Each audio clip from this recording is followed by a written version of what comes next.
Hello and what is up, YouTube? My name is G3Iron and welcome to the hype cycle for the upcoming 3.16 Path of Exile Scourge League. Today we have got the part 1. There are going to be 3 different parts or segments to the balance notes. I'm not even sure what we should call these anymore because oftentimes these aren't necessarily patch notes, but these are indicative of what the patch notes are going to look like. These aren't technically a manifesto. They're just calling it balance. So there's going to be 3 little mini discussions, and this is part 1, dealing with Flasks and ailment mitigation to get us all ready for the upcoming Scourge League. So let's dive in. I haven't had a chance to take a look at these yet, so you will be hearing all of my reactions as we go along. In Path of Exile Scourge, our October 3.16 expansion, we're making a number of changes to improve how characters mitigate ailments, use flasks, and build the defense of their characters. We're also addressing the extreme power of auras and curses in parties. Oh boy! While improving the strength of these mechanics for builds with a smaller investment. Okay, so you'll be stronger with less investment, but that means that you'll be weaker with more investment. Interesting. Okay, finally, we're changing Elemental Overload and Elemental Equilibrium and massively buffing elemental damage over time to be less dependent on them. Oh, Shaq Central. Shaq, where are you at? Ooh, that'll be interesting. Does that mean... Yeah, I wonder if that's going to be an overall buff or an overall nerf to Vortex Cold Snap. I wonder what that's going to mean. I'm very excited to see what this segment right here. What does that mean? Because that's been a very strong go-to starter and honestly mid-game or mid-league character for quite a while now. Okay, we're planning to share our balance changes across 3 news posts. Part 1 covers ailment mitigation and flask improvements. That's today. Part 2 covers core character defenses and recovery, and Part 3 covers auras, curses, and elemental damage over time. All right, so all the stuff that we want to talk about, or rather, the stuff that we want to talk about the most is going to be in Part 3, but today's Part 1. Today we're talking about ailment mitigation and flask improvements, and we'll share Parts 2 and 3 in subsequent days. We've assembled this article as a set of identified problems and our intended solutions. All right, so does that mean we can hold feet to the fire on this? I think it does. These are the intended solutions. So maybe there will be unintended consequences, but these are at least GGG's best communicated intended solutions. Below each solution is a spoiler tag with the specifics of what we're currently intending to change. So this is like mini patch notes. Please note that as we're still a couple of weeks out from release, anything here is subject to change based on our further testing and your feedback. All right, so here's how they summarize the ailment mitigation problem.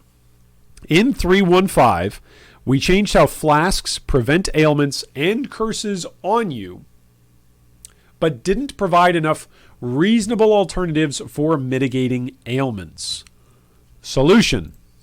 Whoa. There's a lot. This is like patch notes right here. Holy moly. Okay, here's the solution. Here's the overall solution before all the spoilers and the specifics. Introduce a large number of options and improve existing options for characters to deal with ailments. Introduce a large number of options. So they're giving us new options. Characters should now be able to pick between reservation skills that mitigate ailments, remove effects reactively with life or mana flasks, gain immunity at a cost through utility flasks, or use improved modifiers on items and the passive skill tree to mitigate ailments and curses. All right, certain skills now mitigate ailments. That has been like a bunch of folks have said that through 3.15. Purity of Elements aura now grants you and nearby allies are immune to all elemental ailments? What? Just straight up, you're immune. Aura now grants you and nearby allies are immune to all elemental ailments. There's an option. Okay, so now it has a reservation of 50%, previously 35%. Like, you and nearby... and it gives you and nearby allies 20 to 34. Okay. All right. Interesting. Anomalous period of elements no longer grants you and nearby allies have 0 to 2% chance to avoid elements on ailments. Instead, it now grants increased effective aura. So period of elements, just massive buff. I mean, sure, the reservation cost goes up, but that's... I mean, I'm speechless at that. That is an incredible buff to buff purity of elements. I mean... If you were struggling to get through white and yellow maps before, just slap on Purity of Elements now. Just like all the builds that were annoying to run because you were dying to ignites during 3.15, just slap on Purity of Elements. All right, so the entire wheels that were like multiple 5 passive nodes to get to, 5 passive points to get to, either for, reduced duration of ailments or avoidance. Like, you don't even have to worry about that. You don't have to play a raider now. You can just Period of Elements. And you don't even have to run it. Your Aurabot can run it. Oh boy, we'll see what they do to murder Aurabots later. Like, you are capped to have like 3 different auras active at a time or something. I don't know. All right, the Eternal Labyrinth enchant for Purity Elements reservation is changed to match the values of other 50% reservation auras. Okay. Steel Skin buff now grants you are... Oh my goodness, I've forgotten how to speak. Buff now grants you are immune to bleeding during effect. It's good. Tempest Shield is now a reservation effect and grants immunity to shock as mentioned below. Okay, and then there's a bunch of other stuff. Oh my goodness. Allied Consecrated Ground now grants 50% reduced effective curses while you're standing on it. Okay. Many Pantheon powers have been updated to better mitigate ailments. Some Pantheon modifiers have been updated to be more of a choice with others. Oh, Soul of the Brine King. Upgraded Soul of the Brine King Pantheon now grants cannot be frozen instead of you cannot be frozen if you've been frozen recently. That's amazing. Upgraded Soul of Arakali Pantheon no longer grants 30% reduced effective shock. Instead, it now grants debuffs on you expire 20% faster. Upgraded is up to 40% instead of 25%. Okay, some of these are interesting.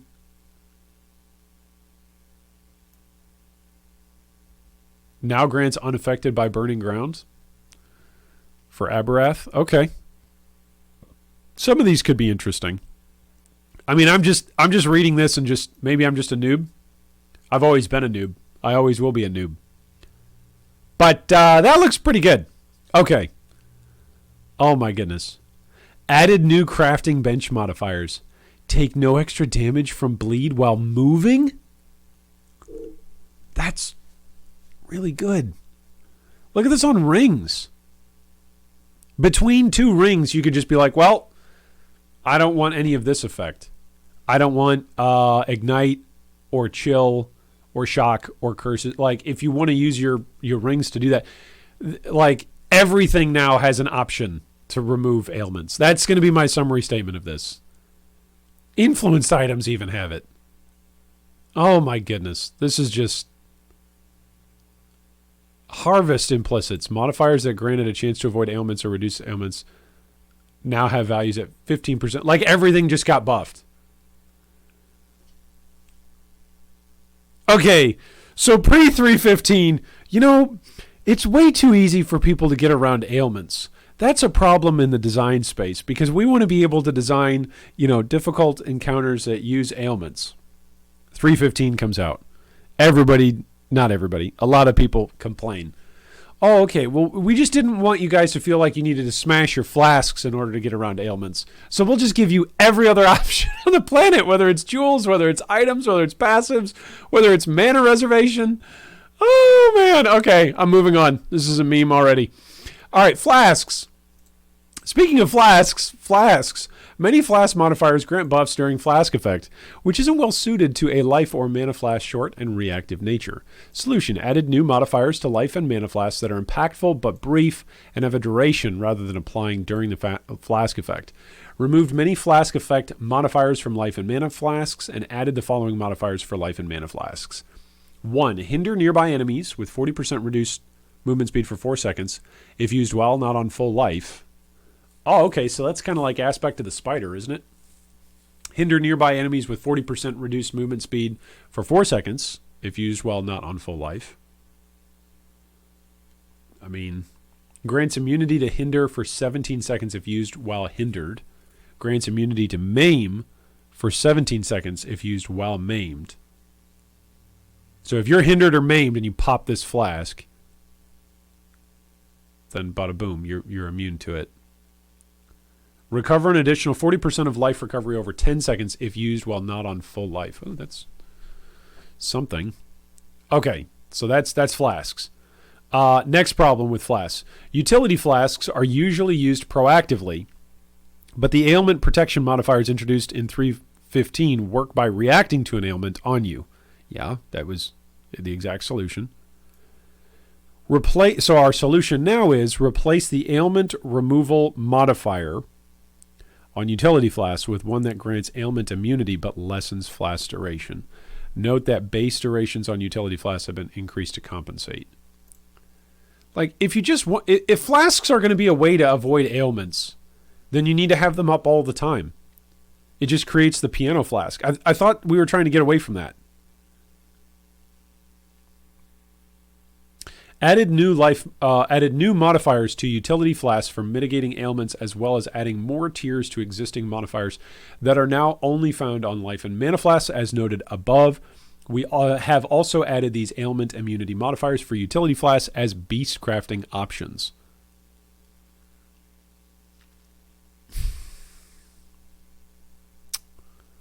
Okay. Maybe what the team at Grinding Gear Games is realizing is they don't like flasks. It was a mistake to include flasks in the game. Maybe, I don't know. All right, next problem. Utility flasks are sustainable with high enough character damage and clear speed, but there aren't easy ways to sustain utility flasks for less powerful characters. Solution: add new modifiers and improve existing modifiers on flasks that affect their duration or charge gain. Add some new passive skills to help sustain flasks. Extend the base duration of utility flasks to reduce how often they need to be used. Oh my goodness. New modifier that helps extend flask uptime. 66% increased charge recovery, 25% reduced effect. But who wants reduced effect? Nobody wants this. Nobody wants this. Extending utility flask duration. Quicksilver, diamond, granite, jade, quartz, and silver flasks now last 6 seconds, previously 4. Ruby, sapphire, topaz, aquamarine, sulfur, basalt, stibnite, and corundum flasks now last 8 seconds, previously 5. Gold and iron flasks now last 5 seconds, previously 3. Bismuth flasks now last 8.5, up from 5.5, and amethyst flasks now last 6.5, up from 4.5. Unique flasks are being reviewed as a result of these changes. Okay, Dying Sun, Coruscating Elixir, and Bottled Faith. Man, game balance. Game balance is hard. All right, problem. Even after lowering the power of many unique flasks in 3.15, unique flasks still outclass most magic utility flasks. That's just the nature of it. We play a game where power is in stats numerically and in stats quantity, like the number of different things on something. And so sometimes uniques are just going to have better numbers for better builds. I mean, it's the nature of the game. I feel like, I'll just say this as a summary. I feel like this is a lot of problems and solutions for flasks. Maybe this is just me being unarticulate. I feel like this is a lot of problems and solutions being talked about. Maybe it's just the way that they're presenting them. I like the way how they're presenting them as problems. And then with solutions. I like that, GGG.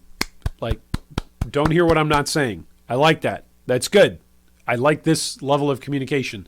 I feel like this is a lot of problems that are being addressed or brought up or stated that weren't necessarily problems as stated as such pre-3.15. It's almost like the solutions of 3.15 to the whole flask issue in POE. It seems like there's a lot more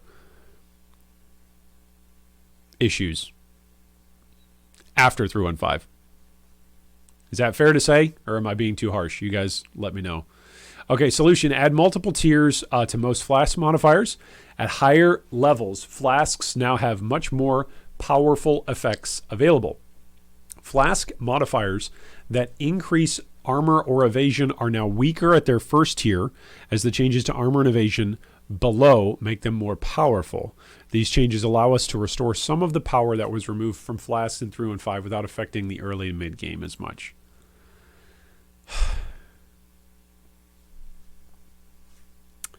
If you don't like the changes you made in 3.15, why come up with new solutions and not go back to the drawing board and say, look, we're going to go back to the old problems and keep working on the old problems?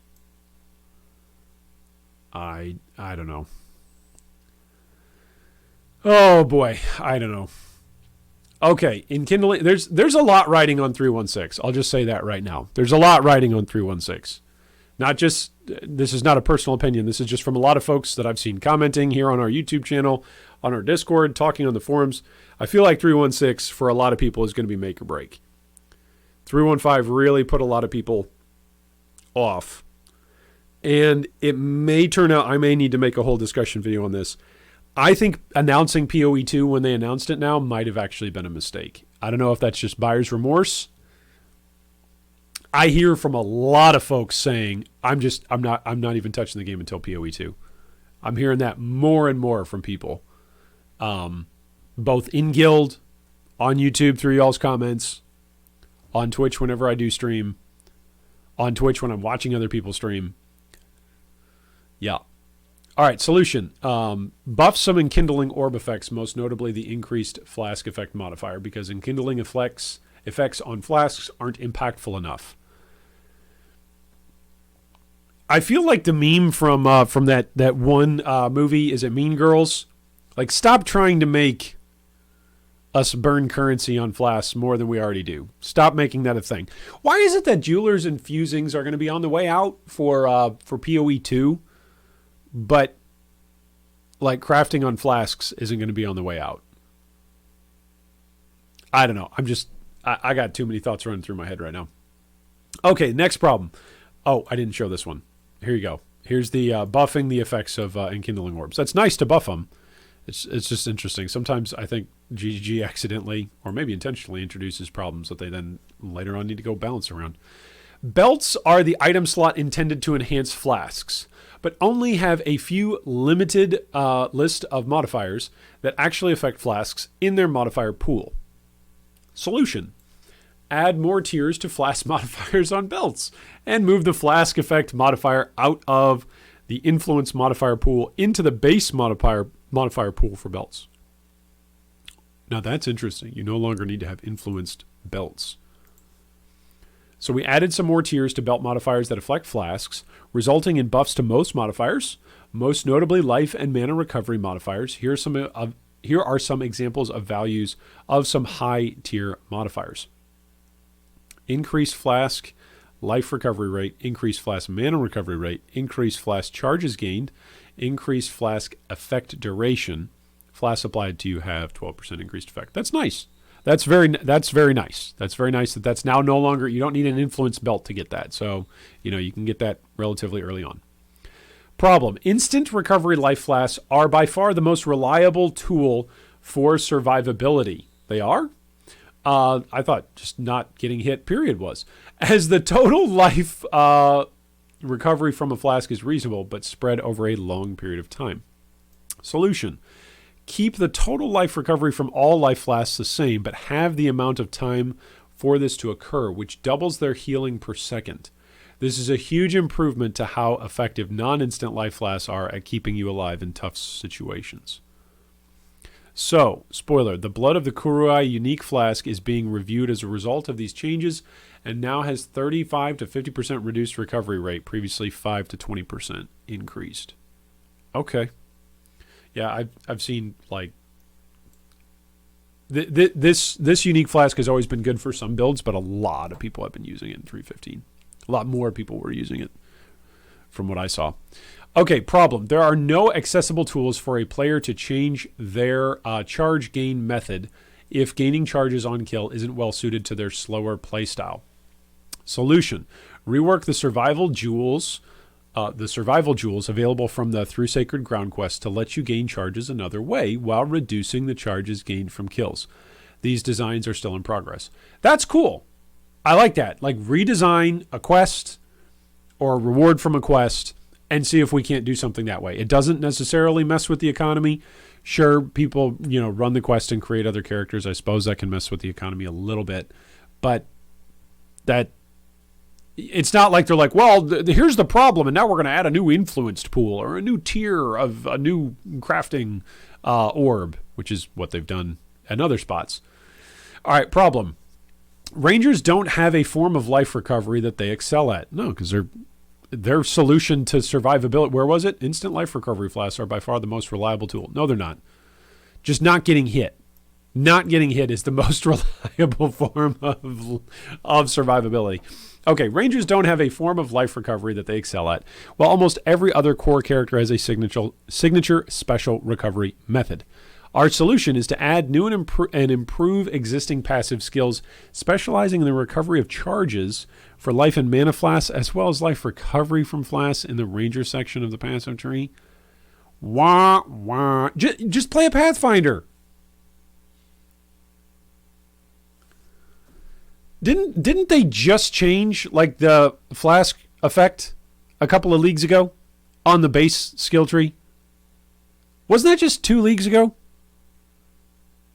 I'm still saying Exile. Still saying Exile. I'm losing it.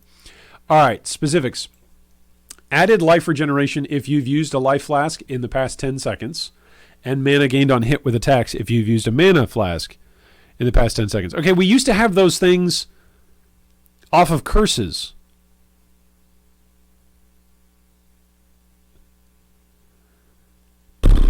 Okay.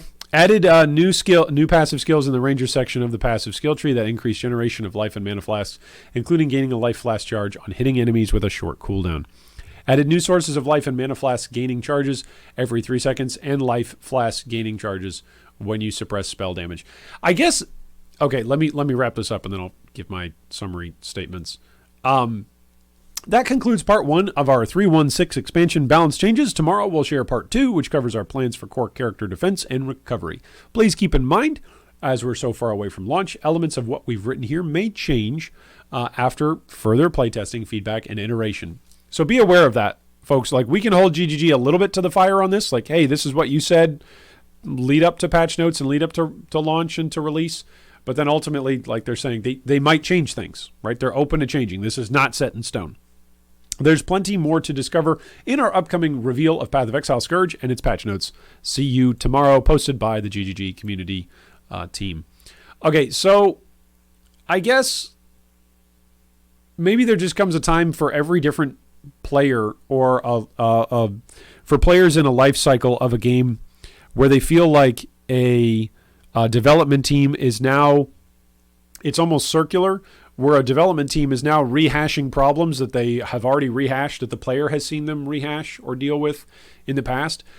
And a lot of this stuff, I feel like on the one hand, 3.15 kind of put grinding gear games in an awkward spot, because if 3.15 wasn't a success and they were so adamant in the hype and in the communication and in the build up to 3.15 to say, these changes need to happen, this is good for the overall scope and vision and direction of the game. Okay, if that's true, then they needed to double down on that. That was my opinion during 3.15. I was pretty loud about that through YouTube, through Discord, and when I had the chance to stream as well. I was pretty loud saying, look, if they're going to double down on this, then they need to continue down this path, because that's what they've said they want to do. And now they're like, hey, here's a bunch of problems that like arose because of our solutions in 3.15. And now it kind of feels like they're having to redo that, but in a different way. Like, for ailment mitigations, I feel like we're going to have more ways of dealing with ailments than ever before.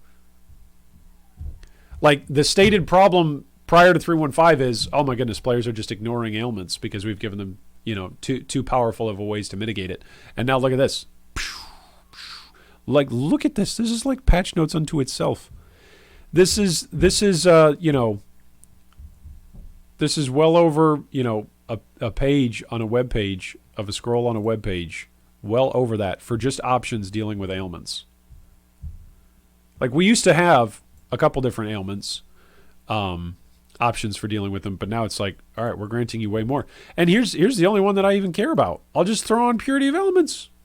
Great. I'm glad that there's lots of other options, but early on in a league, need those passive points because a lot of power come from passive points and keynodes. I'll just reserve some of my mana. That's fine. If I'm an MOM character, oh well. Like, is it worth 5 or 6 passive points to rather be 50% immune or 50%, you know, reduced duration? Like, which is better depending on where you're at on the tree? It's just going to be better just to reserve your mana. What if you're a character that doesn't really care about reserving mana as much anymore? Because they said up here, hey, we're gonna address the extreme power of auras and curses in parties while improving the strength of those mechanics for build and with smaller investment. Yeah, here's a small investment. You just throw on Purity of Elements and you are immune to all elemental ailments. Oh man, I don't laugh. I don't laugh to ridicule the team. I just, as a player, I go, wait, didn't we already have a solution for ailments? And wasn't 3.15 like your solution to the problem of ailments? And now you're saying, hey, our solution wasn't really a solution. And so now here's a bunch more solutions. We're just throwing it everywhere. It's going to be on the passive tree. It's going to be on skills. It's going to be on jewels. It's going to be on items. You get ailment, elemental immunity. You get elemental ailment immunity. You do. Everybody gets it. Just every option. Oh, and you can still do stuff on Flasks, by the way. There's still stuff that you can do on some Flasks. I don't know, man. 3.16 is going to be really interesting. Maybe it was a mistake. Maybe it was all a mistake to put POE 2 out there as early as they did. Maybe it was a mistake. Maybe it wasn't. Maybe if they never do, then a lot more players leave at different points in time. I don't know. Anyway, drop me your thoughts down below, and we'll be back with part 2, which tomorrow is going to be part 2. Part 2 is going to cover core character defenses. So we're going to talk about armor and block and recovery. So that's going to be interesting tomorrow, talking about defensive mechanics. I wonder if they're going to give us more defensive mechanics or more layers. I wonder if they're going to mention Ward as well, because Ward was added here, and I don't really feel like it's doing what they were hoping it would do. But maybe it is. Maybe a designer at GGG would say, no, Ward is it's behaving exactly like we would want it to.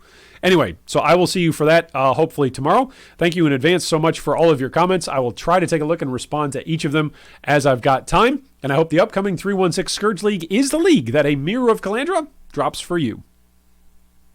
If you'd like any more information about the topics we chatted about today, links are provided down below in the video description. The G3 community has grown a ton over the last several years, and that's thanks to viewers like you and faithful Patreon supporters. Big shout out to longtime supporters and first-time supporters for this month.